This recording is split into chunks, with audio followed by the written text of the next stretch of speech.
There is a sound that exists only in the deepest corners of the Japanese wilderness, a sound that most of the world has long since forgotten.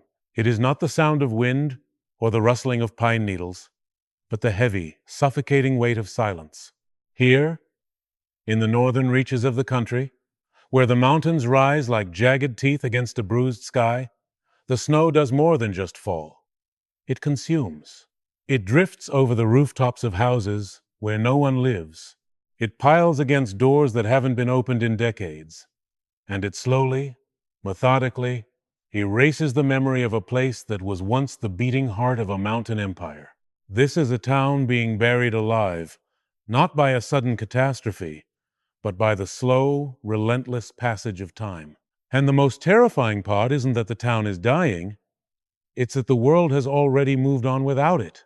If you were to look at a map from 50 years ago, you would see this place marked in bold letters, a vital hub of industry and life.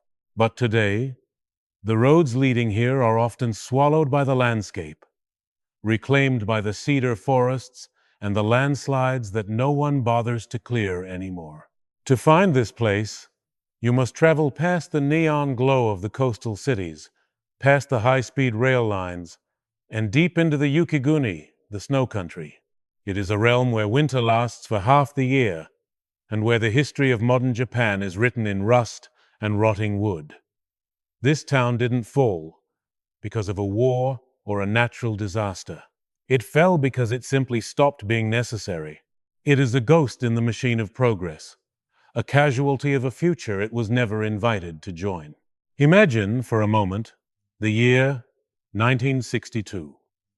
The air here doesn't smell of damp rot and wet earth, but of coal smoke, fresh cedar, and the salt of sweat.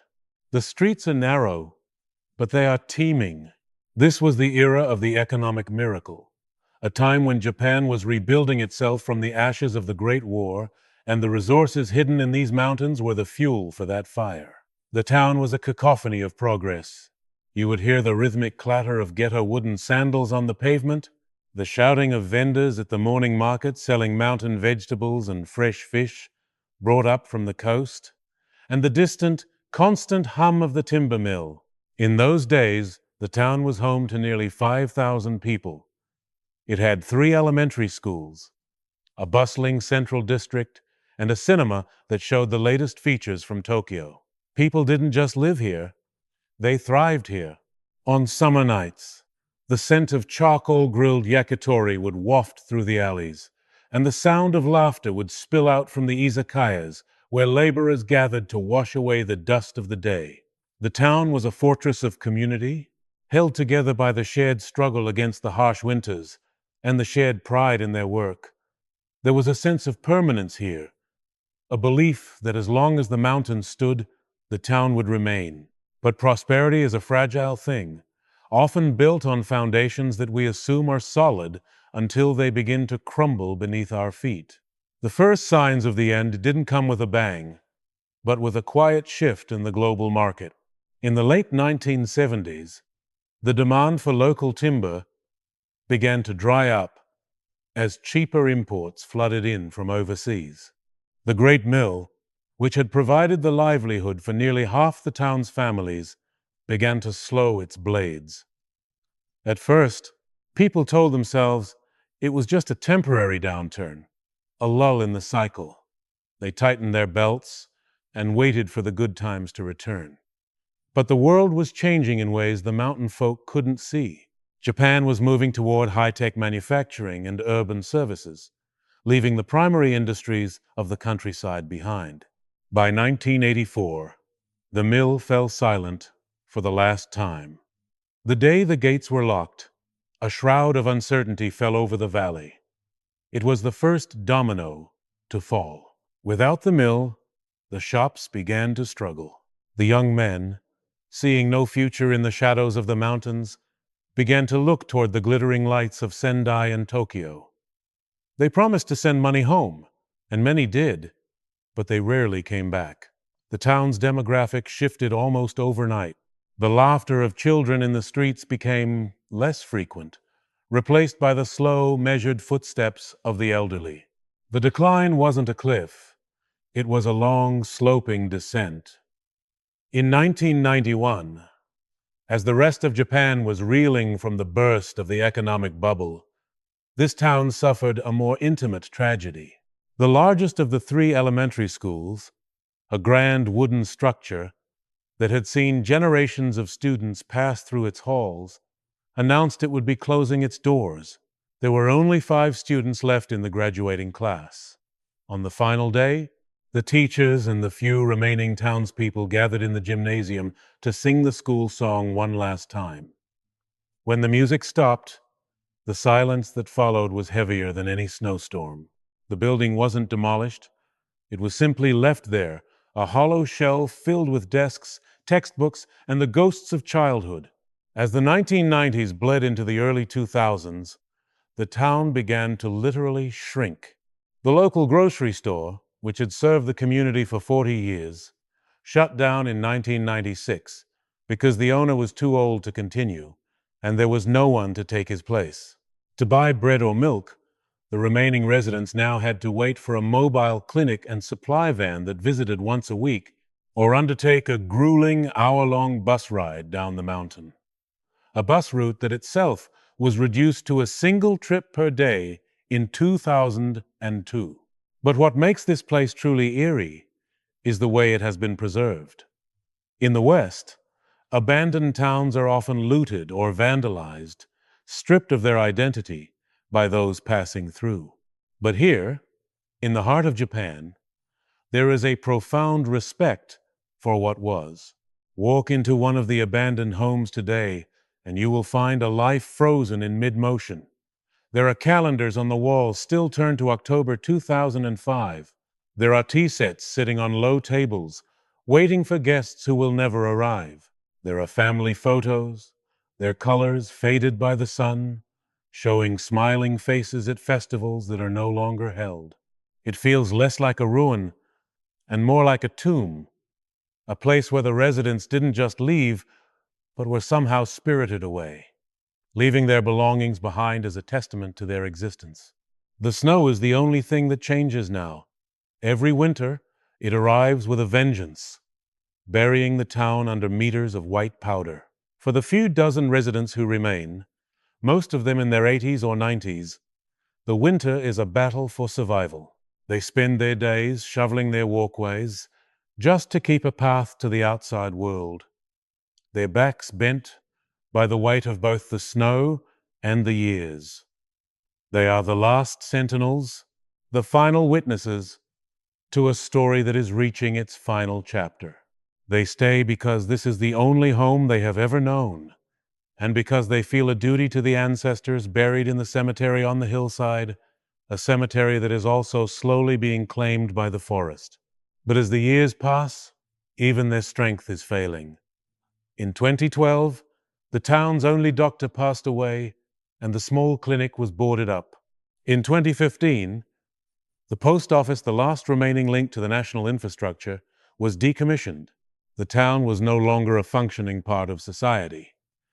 It had become an anomaly, a place that time literally forgot. Now, when the heavy snows fall, the power lines often fail, and for days at a time, the town is plunged into a darkness so profound it feels as though it has slipped out of the modern world entirely. You stand in the middle of the main street, surrounded by sagging roofs and shattered windows, and you realize that you aren't looking at a town. You are looking at a memory that is being physically erased from the earth. But why did this happen? How could a place so vital simply vanish? The answer lies in a mystery that goes deeper than simple economics.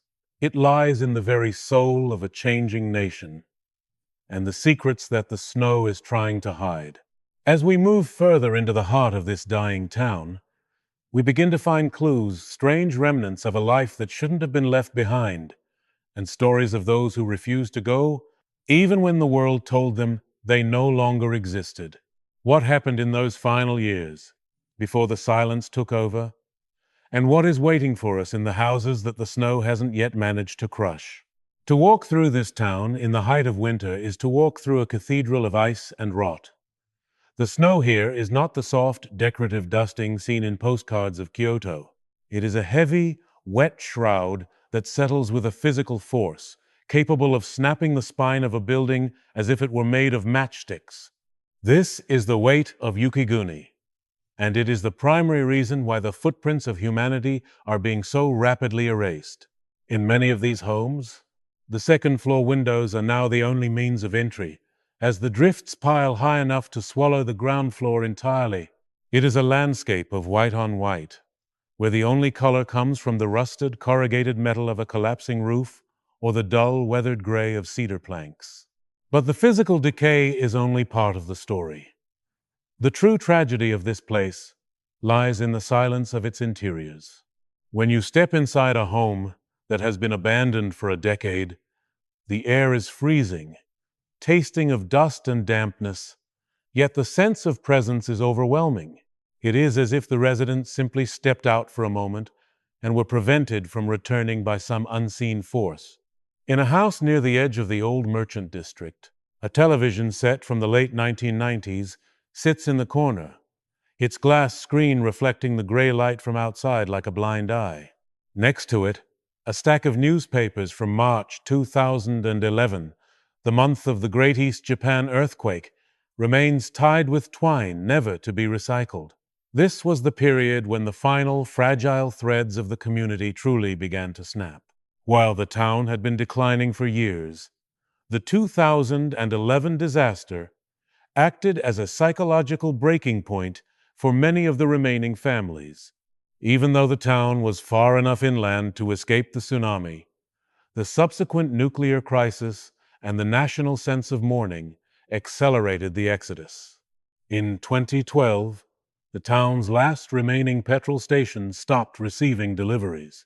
The pumps, once the site of neighborly gossip and the hum of idling engines, were left to rust, their glass dials freezing at the prices of a decade ago.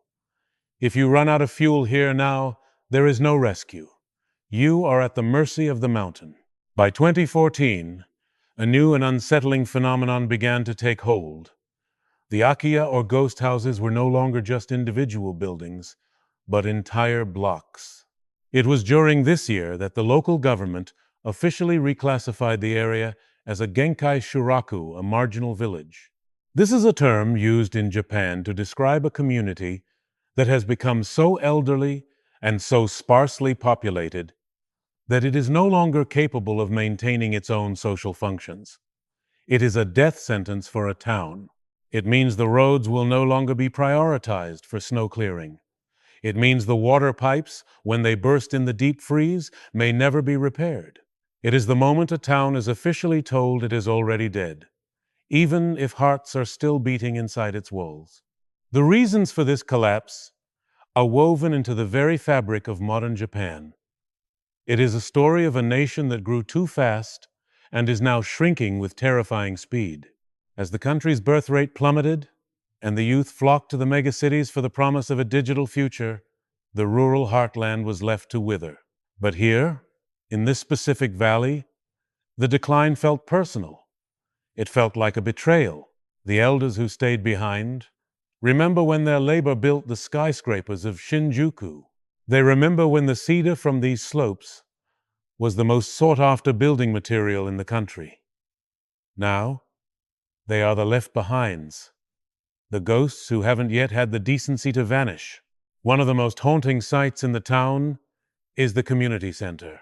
In 2016, the building's heating system failed for the last time, and the local council decided the cost of repair was simply too high for the 12 families who still utilized it. Inside, the Grand Hall is still decorated with fading paper streamers from a Tanabata Star Festival held years ago.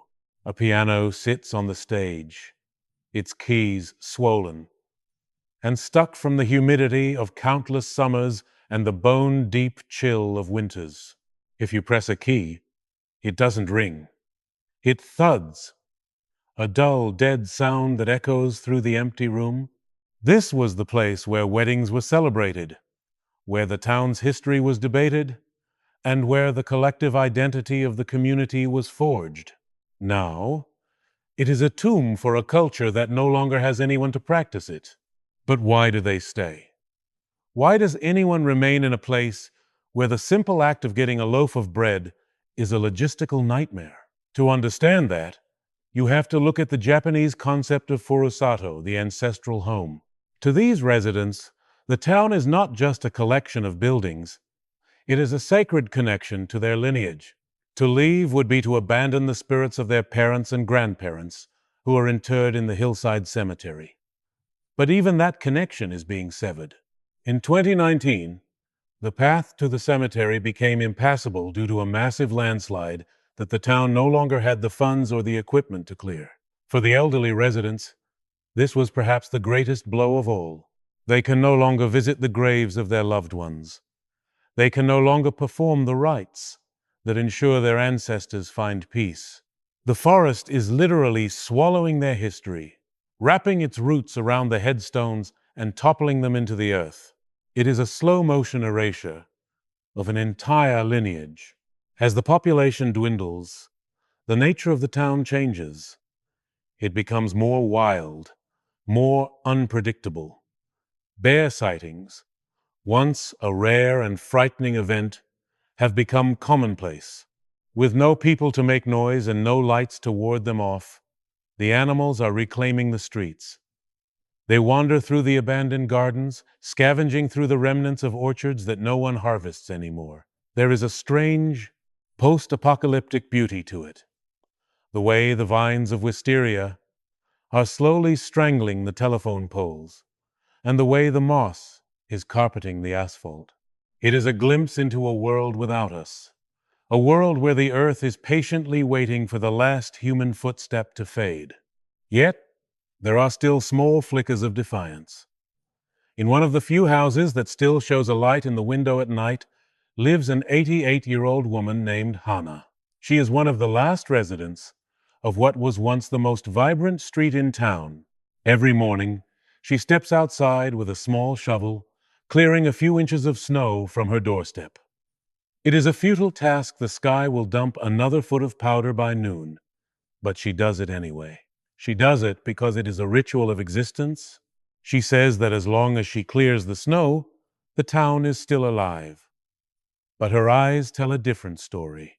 They are the eyes of someone who is waiting for the end.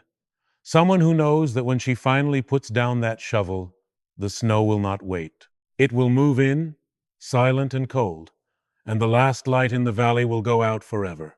But what happens when a town reaches its absolute limit? What is the final moment of a community's life? In 2021, a milestone was reached that many feared but few spoke of.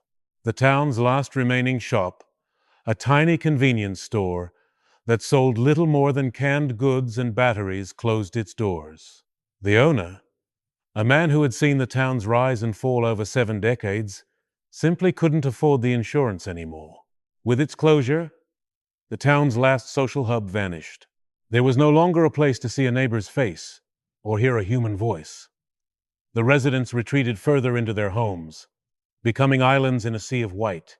As we go deeper into the winter of this town's life, we find ourselves asking, is this just the story of one mountain village, or is it a warning for the rest of us? The decay we see here is not a localized accident.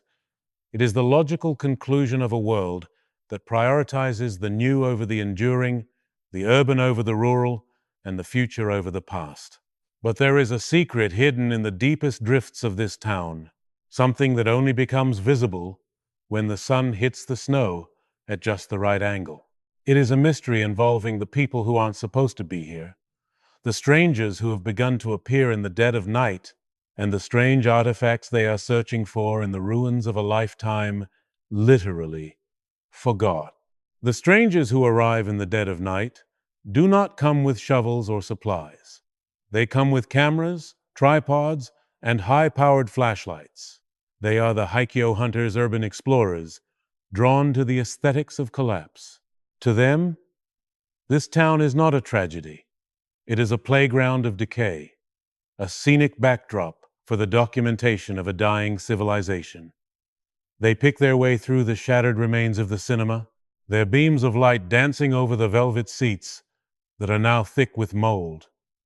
They find a strange thrill in the juxtaposition of a pristine modern camera lens and the rotting remains of a 1950s projector. For these visitors, the town is a curiosity, a temporary escape from the hyper-connected world of Tokyo. But for the ghosts who still linger here, these visitors are like scavengers picking at the bones of a memory they don't understand. In the winter of 2023, one of these explorers found something that the snow had hidden for decades. In the basement of the elementary school that closed in 1991, they discovered a wooden box, sealed with wax and tucked behind a stack of moth-eaten gym mats. Inside were dozens of letters written by the students of 1,985 a time capsule intended to be opened 25 years later. But 2010 had come and gone, and by then there was no one left to open it. The letters spoke of dreams that now feel like relics of an alternate reality. One child wrote of wanting to run his father's timber mill, unaware that the mill would be a silent ruin before he even reached high school. Another wrote of the town's summer festival, hoping it would grow even larger by the time she was an adult. Reading these letters today is like listening to a broadcast from a sunken ship. They are the voices of a future that was cancelled. These children, now middle-aged adults living in anonymous apartments in the city, have largely forgotten this box exists. Their heritage is being physically crushed by the weight of the snow, their childhood bedrooms filled with the drift and the dark. The explorers take their photos, post them to the internet, and leave before the morning drifts can trap their cars. They leave the town to its silence, unaware that they have just witnessed the final, flickering heartbeat of a community's soul. As we look at the maps of modern Japan, we see a chilling trend. This town is not an isolated case. It is a preview of a coming attraction. Experts call them Soshi Shuraku villages that have reached the point of no return. There are thousands of them scattered across the Japanese archipelago, from the snowy peaks of Hokkaido to the subtropical islands of Kyushu. It is estimated that by the year 2040, nearly 900 municipalities across the country will simply cease to exist in any functional capacity. The economic miracle that once built this nation has reached its natural conclusion, a landscape of empty houses and abandoned dreams. In 2024, the town reached its final, most somber milestone. For the first time in recorded history, the snow began to fall, and not a single chimney in the central district emitted smoke. The last of the sentinels, the elderly residents who had clung to their homes with a fierce, quiet desperation, had finally been moved to assisted living facilities in the valley below, or had passed into the silence of the hillside cemetery, the same cemetery that is now buried under 3 meters of impenetrable white. The town is now officially a ghost, a place with a name but no people, a coordinate on a map that leads to nowhere. When you stand in the center of the town now, the sensation is one of profound cosmic indifference. The mountain doesn't care that the timber mill is gone. The snow doesn't care that the schools are empty. Nature is not reclaiming this place with anger. It is reclaiming it with a terrifying, calm efficiency. The cedar trees are growing taller, their roots breaking through the foundations of the post office. The river, no longer diverted by man-made channels, is beginning to carve a new path through the old marketplace. It is as if the town was a brief, flickering dream that the earth is now waking up from. What is lost when a place like this disappears? It isn't just the buildings or the economy. It is a specific way of being in the world. It is the knowledge of how to read the clouds over the peaks, the secret locations of mountain herbs, and the stories of the spirits that supposedly live in the deep ravines. It is the collective memory of 1,000 winters. When the last resident leaves, that library of human experience is burned to the ground, leaving no one to tell the story of what it was like to live here, to love here, and to survive here. There is a haunting beauty in this erasure, but it is a beauty tinged with horror. It reminds us that our cities, our empires, and our lives are all built on shifting sands. We believe our world is permanent because we cannot imagine it any other way, yet here is the proof of how quickly it can all vanish. A town that once buzzed with the energy of 5,000 souls is now just a collection of sagging roofs in a wilderness of white. In another 20 years, even the roofs will be gone. The snow will fall on a flat, unbroken expanse of white, and the forest will be the only thing left to remember that humans were ever here. Perhaps the most mysterious thing of all is the feeling you get when you finally turn to leave. You look back one last time at the row of houses, their windows dark, their doors blocked by the drifts. You expect to feel sadness, but instead, you feel a strange sense of peace. The town is no longer struggling. It is no longer fighting against the tide of progress or the cruelty of the global market. It has surrendered. It has returned to the mountain, slipping back into the long, cold sleep of the earth. The story of this town is the story of us all, a reminder that time is the ultimate architect and the ultimate destroyer.